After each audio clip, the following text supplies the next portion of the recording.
Hi అండి. Welcome back to Enaganti Veera vlogs. Devi నవరాత్రులలో 3వ రోజు సేమియా పాయసంతో నేను మీ ముందుకు వచ్చేసాను. ఈ వీడియోలో సేమియా పాయసం ఎలా చేసుకోవాలో నేను మీకు క్లియర్గా చూపించబోతున్నాను. మరి ఇంకెందుకు లేట్, వీడియోలోకి వెళ్ళిపోదాం పదండి. ముందుగా ఒక కడాయిని తీసుకొని 2 నుండి 3 టేబుల్ స్పూన్ల వరకు నెయ్యిని యాడ్ చేసుకొని, నెయ్యి కాస్త వేడైన తర్వాత బాదం పప్పు అలాగే కిస్మిస్ని మీడియం ఫ్లేమ్లో పెట్టి దోరగా వేయించుకోండి. ఇలా డ్రై ఫ్రూట్స్ అన్ని దూరగా వేయించుకున్న తర్వాత ఒక ప్లేట్లోకి లేదా బౌల్లోకి తీసి పక్కకు పెట్టుకోండి. ఇప్పుడు అదే కడాయిలోకి 1.5 కప్పు వరకు సేమియాని యాడ్ చేసుకోండి. సేమియాని యాడ్ చేసుకున్న తర్వాత మంటని మీడియం ఫ్లేమ్లో లేదా లో ఫ్లేమ్లో పెట్టుకొని సేమియాని దూరగా వేయించుకోవాలి. సేమియా లైట్ బ్రౌన్ కలర్ వచ్చేంత వరకు దూరగా వేయించుకోండి.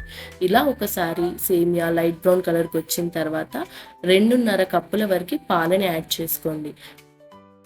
పాలని యాడ్ చేసుకున్న తర్వాత 5 నిమిషాలు మీడియం ఫ్లేమ్లో ఉడకనివ్వండి.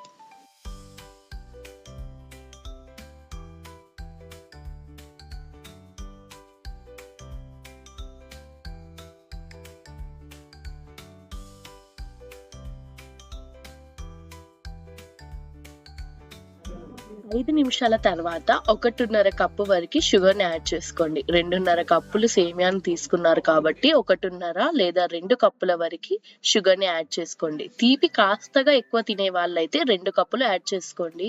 లేదంటే 1.5 కప్పు కరెక్ట్‌గా సరిపోతుంది. అలాగే షుగర్‌ని యాడ్ చేసుకున్న తర్వాత మనం ముందుగా వేయించి పెట్టుకున్న డ్రై ఫ్రూట్స్‌ని కూడా యాడ్ చేసుకొని మరొక 15 నిమిషాలు పొంగొచ్చే వరకు ఉంచారంటే సేమియా రెడీ అయిపోతుందండి. ఆల్మోస్ట్ ఇప్పుడు మన సేమియా రెడీ అయిపోయింది.